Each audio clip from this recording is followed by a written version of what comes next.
hello. Welcome to the first, no, the second official. Well, welcome to Mondays with Miko to start off with, but it's the day that Juneteenth is officially celebrated as a holiday, and so kudos, yes, awesome that the banks are closed. We still got some work to do in terms of getting everybody to recognize Juneteenth as a holiday the way they recognize Memorial Day and Labor Day, but we will get there. And there's so much more that we need to do as a nation to deal with the worst atrocity that happened on our land, and that was slavery. So, but I will take Juneteenth. I hope you all had a great Juneteenth holiday and was able to celebrate. I know we were down here in Marion County. We had a great time and waiting to get the tapes, the pictures, and the video from our photographer. Once I get that, surely we'll be sharing it with everybody. So, with that being said, I thank you so much for joining me today. And my topics are brief today. My grandkids are here, y'all. Zoe and Rowan. And then next week we're gonna go see Lou Lincoln. So I'm gonna, but there's some stuff I had to share. All right. So my topics for today are threefold-ish. I'm going to talk about the January 6th subcommittee meetings. By the way, hello everybody.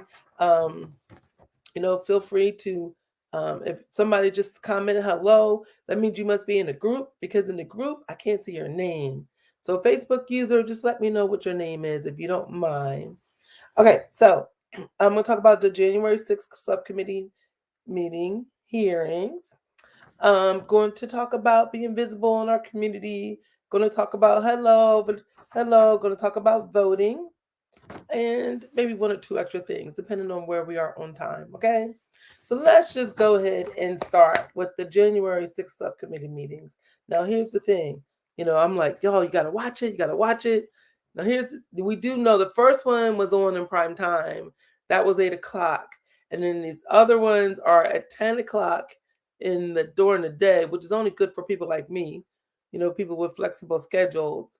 And then the last one, which is be June 23rd. What's that, y'all? Is that Thursday or Friday? But that's going to be at 8 p.m. Okay.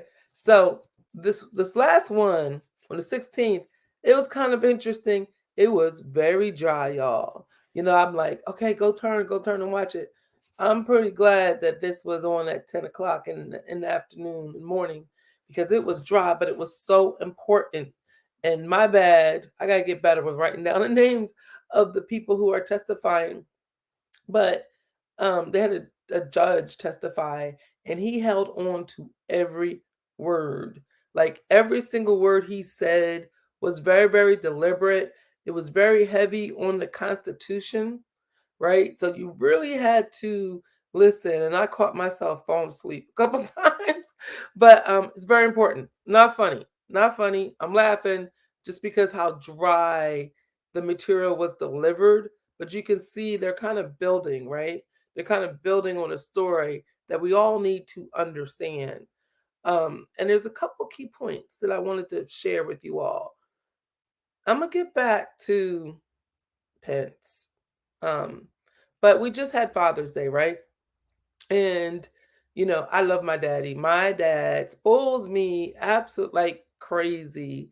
And I couldn't be more blessed than to have the dad that I have, right? So like y'all, if I need like a pick me up, it's my daddy that I call, because he's gonna know what to say to make me feel like super good. And I'm gonna tell you, no matter what is going on in the world, especially as it relates to my dad, whatever people would potentially accuse him of, and I don't see anything happening with my dad, like with Donald Trump. But I will always have my dad's back, right? So you remember in the White House, living in our White House, was Donald Trump's his adult daughter and her husband, Ivanka. And so let's just listen to a little bit, teeny little bit. I think it's like 30 seconds, 37 seconds actually, of what Ivanka had to say. There's just 37 seconds of what she had to say when she was interviewed by the Subcommittee. There you go. Repeatedly told the president in no uncertain terms that I did not see evidence of fraud, and that would have affected the outcome of the election. And frankly, a year and a half later, I haven't seen anything to change my mind on that. How did that affect your perspective about the election when Attorney General Barr made that statement? It affected my perspective. I respect Attorney General Barr. So I accepted what he was saying. So let's talk about that, right? So last week on Mondays with Miko, I shared with you how Bill Barr is like the top, he's the top witness, okay? And he's just like laying back, kind of matter of fact, yeah, what this guy said, he just wouldn't deal with the fact that he lost the election, and he kept trying to put all these lies up, and I kept telling him that lie was BS and that lie was BS, and he wasn't trying to listen. So this is essentially what Barr was saying, right? Barr was saying, this dude, they up to something. And his daughter, when they asked Ivanka, his daughter says, well, I respect Barr and I had to take what he says to be true. That's a big deal, because you have to think about those words she said as a father-daughter relationship, all right? So now let's hear what her hubby had to say. And for this one, I need to pull a little bit more. It's a minute, and it's actually 2 pieces, but it's 1 minute. So take a listen to this. So this is Jared. This is Donald Trump's son-in-law who lives in the White House and has a job. Jared, are you aware of instances where Pat Cipollone threatened to resign? I kind of, like I said, my interest at that time was on trying to get as many pardons done. And I know that, he was always, him and the team were always saying, oh, we're going to resign. We're not going to be here if this happens, if that happens. So I kind of took it up to just be whining, to be honest with you. Whining. There's a reason why people serving in our government take an oath to the Constitution. As our founding fathers recognized, democracy is fragile. People in positions of public trust are duty-bound to defend it, to step forward when action is required. In our country, we don't swear an oath to an individual or a political party. We take our oath to defend the United States Constitution. And that oath must mean something. Okay, so let's break that down a little bit, right? So Donald Trump's daughter says, you know what? Barr is right. It was crazy up in there. Now you got Donald Trump's son-in-law, who has to be the most, I can't even explain, most privileged, out of touch person on this planet. So they're asking him questions, and he's like, listen, whatever was going on, I was too busy to be focused on that. I was focusing on getting as many pardons done. Pardons! The democracy is at stake. And Jared Kushner, who is the senior advisor to the White House, claims he was focusing on the pardons. And I bet you there's going to be a story to be told about that later. That's a whole, we'll find that out. Maybe we'll find out what that's all about. But so he goes on to say, hey, look, I'm focused on the pardons, wasn't really paying attention to none of that stuff, right? So he wasn't 100% ready to throw his father-in-law under the bus. But when they said, well, what about, all these attorneys and all these people who work in the White House who were thinking about who were going to quit if Donald Trump didn't call off this coup? And, he's like, they always talked about quitting. I just consider that whining. Our democracy is at risk. All H is breaking loose. People are dying at the White House. At the Capitol.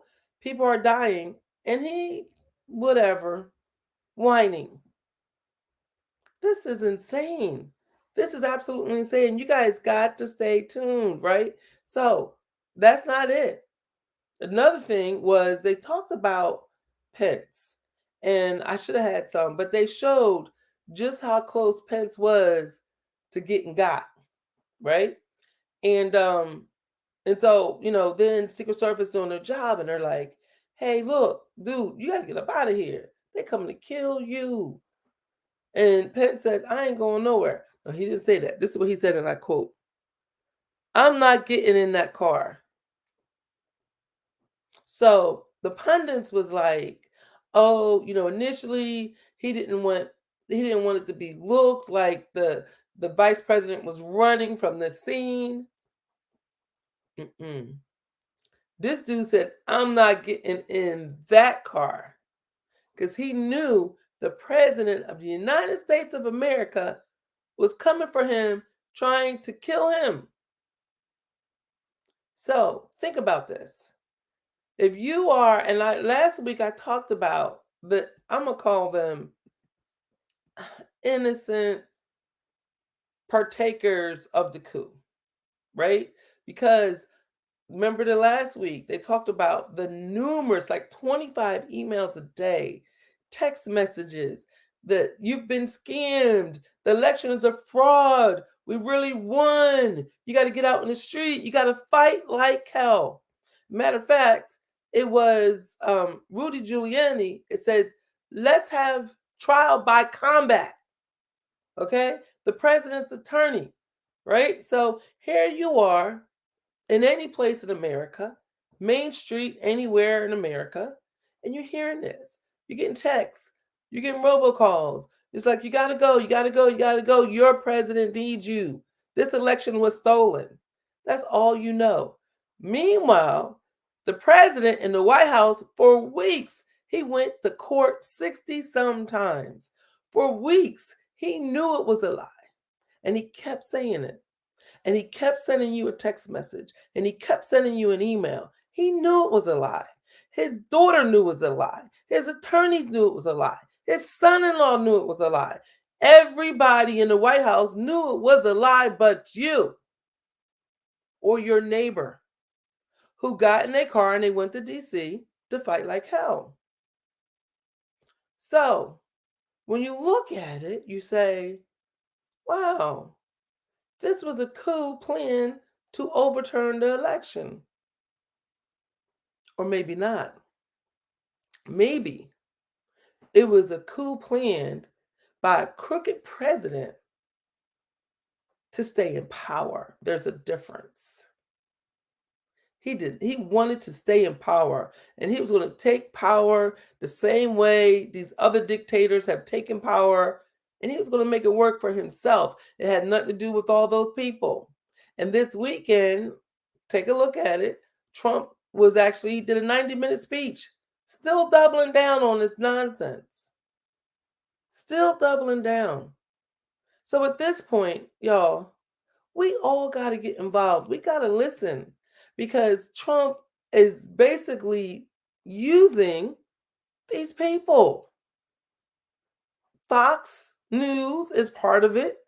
This propaganda, it just keeps happening. It just keeps happening. It just keeps happening. And what's going on, what I believe, I don't have any direct evidence, is that as more of this information is coming out from the January 6th hearings, is that he is just trying to, tighten up and tighten up and tighten up more and more his supporters. Remember, last week I told you about the $250 million. And that was just in 2 weeks that they raised. So, I wanted to start off with those points today because it was Father's Day. And we all, the fathers that were present in our lives, we know some fathers are not present in lives, but if you had a father present in your life, or you had a father figure present in your life, to do what Ivanka did, this stuff is major. This is major. We're talking about our democracy, okay? So there's another hearing tomorrow that's at 10 a.m. DVR it if you can't watch it live. And then there's the last one is on 6/23 at 8 p.m. We got to stay tuned. And what I'm actually appreciating, because I think he should have been arrested, charged, something. What do y'all think? What do you think? Do you think that the president of the United States should have been charged by now? I really think so. I think this is absolutely, utterly ridiculous. I think it's privilege. I also think it's white privilege. This was Barack Obama. Would it be over a year later? We're still talking about this? But anyway, I digress. So we got to do something. We have to stay tuned. I'm a little bit encouraged that the Department of Justice, the DOJ, said, oh, we want to see all the tapes. We want to see all the evidence that the congressman did. Now they want to see it.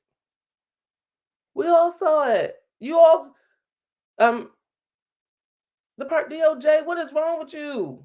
I want to think that they're part of it too. I don't trust anybody these days, as you could tell, guys, because I've seen the inside of our government, and it ain't always pretty. You can't always take it for face value. You got to watch it yourself. You got to read it yourself. You got to understand it for yourself. And sometimes you got to go see it. Sometimes you got to go on those tours. You got to go to Savannah. You got to go to Defusky Island. You got to see it for yourself. You got to go to Charleston, and not as a tourist. You got to go looking. All right. So that being said, January 6th subcommittee hearing tomorrow, 10 a.m. And then the next one is on the 23rd. And let me see when I'm going to come back, because we're actually spending some time with the grandkids this summer. But let's keep talking about it, okay? Let's keep talking about it. Keep talking to your friends and family about it. Hey, you got to be, I know people are just so afraid because of how this stuff has gotten toxic within families.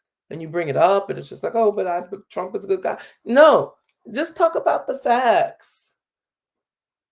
What about that stuff Bill Barr said?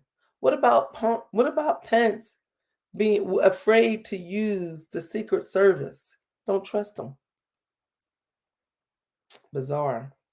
All right, so next thing is we have to be visible in our community. So I live in Marion County, and I'm concerned about the school board.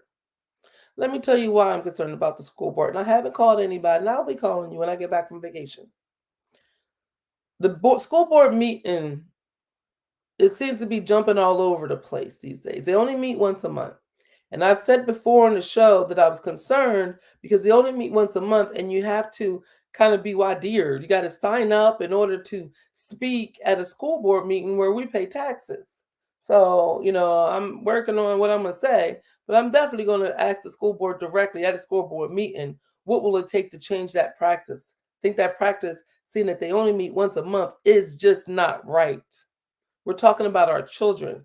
And the school board has control of a lot right now. They got $10 million. They're working on building a combined high school. And if you have children of high school age and children who will soon be of high school age, think about what that means when they combine Mullins and Marion.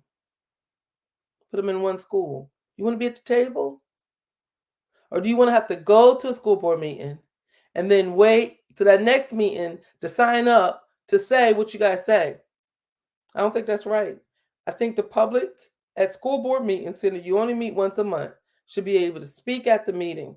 Limit us on time, right? Especially now that the meetings just seem to be doing some weird things, and the minutes seem to be doing some weird things. And again, I don't have kids in the Marion County school system. None of my kids went to the Marion County school system because somebody explained to me what an interim principal is.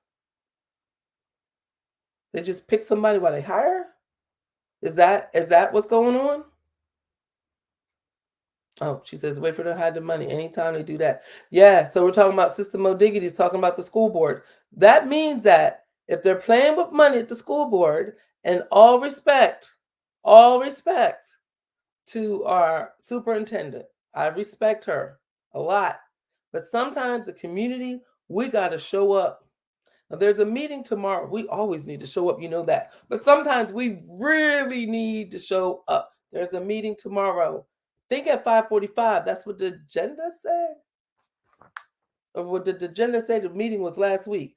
I am so confused. On my calendar, because I keep track of the school board meetings, right? So I'm going to go take a look. On my calendar, I have the school board meeting as tomorrow at 6 o'clock. But when I looked at the calendar, the agenda on the school board website, it said that the meeting was the 14th at 5:45, meaning I missed it. It was last week. And then the next meeting, which matches up with my calendar, says that it's July 19th at 6 p.m. So something's up. I don't know what, and I don't like it. And the only reason why they're able to do this stuff, y'all, is because we don't go. We don't go, we don't show up. We got to change that. Marion County School Board, we got to go. We got to figure out what's going on. So, yeah, she said her hands are, when it comes to certain levels. So Sister Mo Diggity says, that was not a job as superintendent. Her hands were tied when it comes to certain levels, how money flows. I totally agree with that. But the decision to take the $10 million in ARP money and to hold it for the school, they are all part of that. And what I'm saying is that we all need to be part of that, right? We all need to be part of that. My question is, what else could we use the money for? And also, is $10 million is not enough to build a school. It's going to cost $100 million. Just throwing a number off the top of my head. So why do we need to take that money and not use it for things that can help the kids today? And again, I don't know. I'm just saying. All I'm saying is I'm preaching to the choir. I know. And I know that me personally, I need to start showing up at those meetings. I can't make it tomorrow, but the least I can do is to tell you all that something's going on with the school board and that we need to have our antennas up. And the way we have our antennas up is that we got to show up. I'm not blaming anybody because I don't know. I just think it's strange that I don't know when the meetings are. And I look at the agenda and I just maybe, because another thing that happens around here is that if they want to make changes, they can easily make changes just by putting in a newspaper, which I don't read. So just going to have to pay a little bit more attention. And I don't know if there's a meeting tomorrow. I don't like that. And by the time I went to look at whether there was a meeting tomorrow and try to figure out what my calendar said, it was after 5 o'clock, so I couldn't call over there. So if somebody can call over there tomorrow and see if there's a meeting, let me know, and then I'll post it on my page. All right, so what I'm saying is, again, I'm not being critical yet of the school board or the leadership of the school board. Not doing that. That's not what I'm saying. What I'm saying is, tax-paying citizens of Marion County, is that I feel like we need to be eyes wide open. We need to pay more attention. They just had an election. There's new people sitting on the school board. We need to be intentional about what is going on. And there's a lot of money floating. We need to be intentional. We need to be at the table. The other thing is that, so this is about being visible. There's been a significant amount of gun violence in our county, which is terrifying.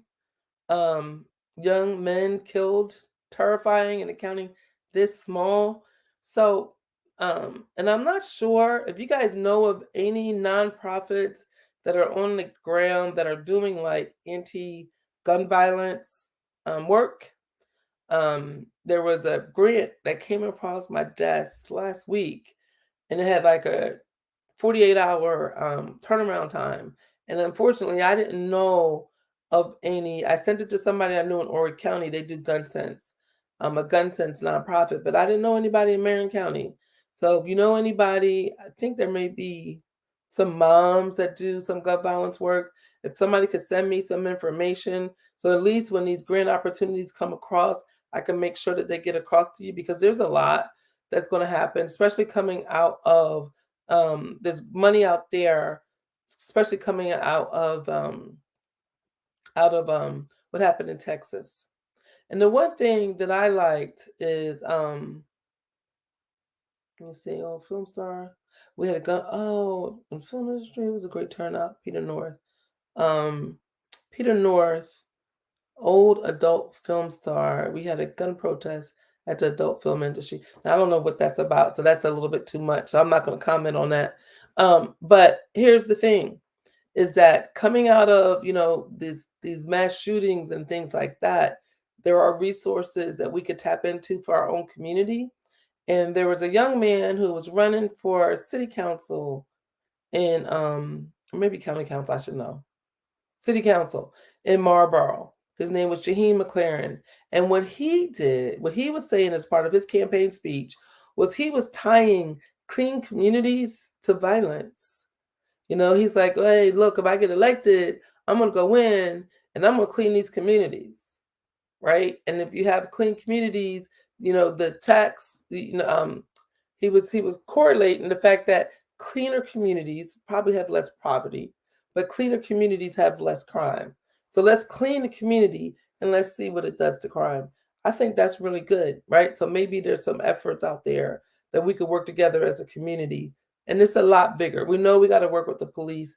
I'm not the expert, but if you guys know any experts or any nonprofits that are doing this work in Marion County, let's connect so I can at least get them the information when it comes across my desk. All right. So let's be safe out there, Marion County. It's very, very sad. It's very, very scary.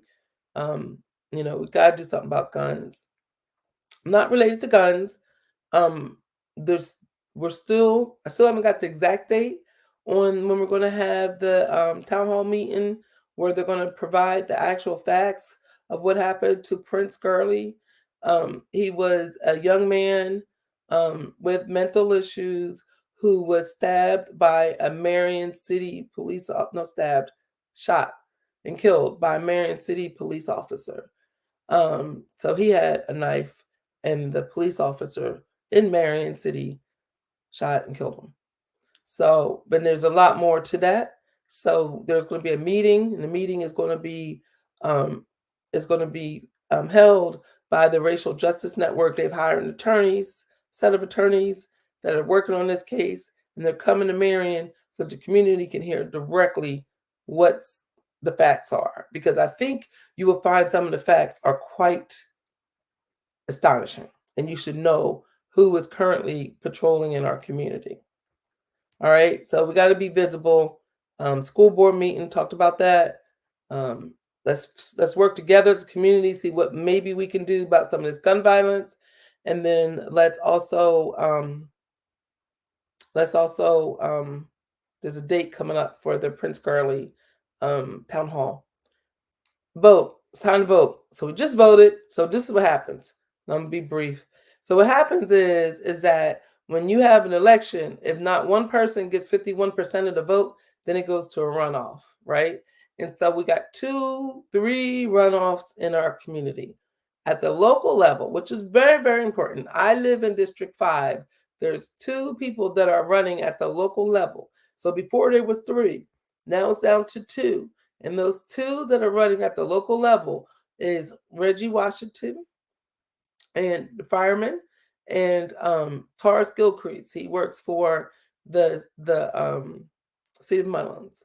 So you have 2 gentlemen that want to be on county council for District 5. I know you all went out and you voted just last week, but you got to go back again on the 28th. It is very important. Early voting starts on the 22nd.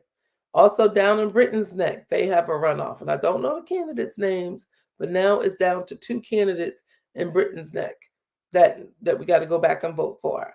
And then last but not least, at the state level, there's a Senate race. There was 3 candidates, now it's 2. So the 2 candidates are Angela Jeter. Oh, no, I'm sorry. Catherine Bruce and Crystal Matthews. And both ladies I consider friends.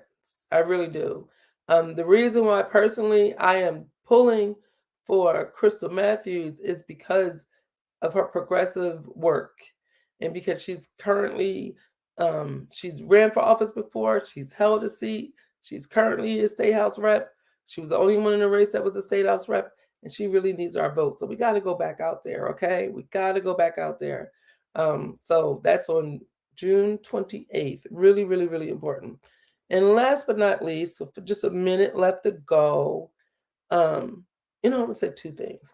One, real quick, I just want to talk a little bit about Black businesses and why it's important for everyone to buy from Black businesses. You hear me say it a lot, and you probably seeing things on Facebook talking about Black businesses, and I talk a lot about Black farmers. The reason why is remember how we got here, right? 1863, the Emancipation Proclamation signed and slavery was over. And then we were just expected to fend for ourselves after coming to a land by force, not wanting to be here. And then we worked our heinies off. We built this whole country. And then every step of the way, we were held back. So the people who do succeed, the people who you see that are successful, it was very hard for them. And so it's still hard. It's still hard to be a business owner. I'm a business owner. But let me tell you, when you buy from a Black business, it comes right back into our community. It depends on where you live. 56% of the county in Marion County is African American. 70% in the city of Mullins is African American.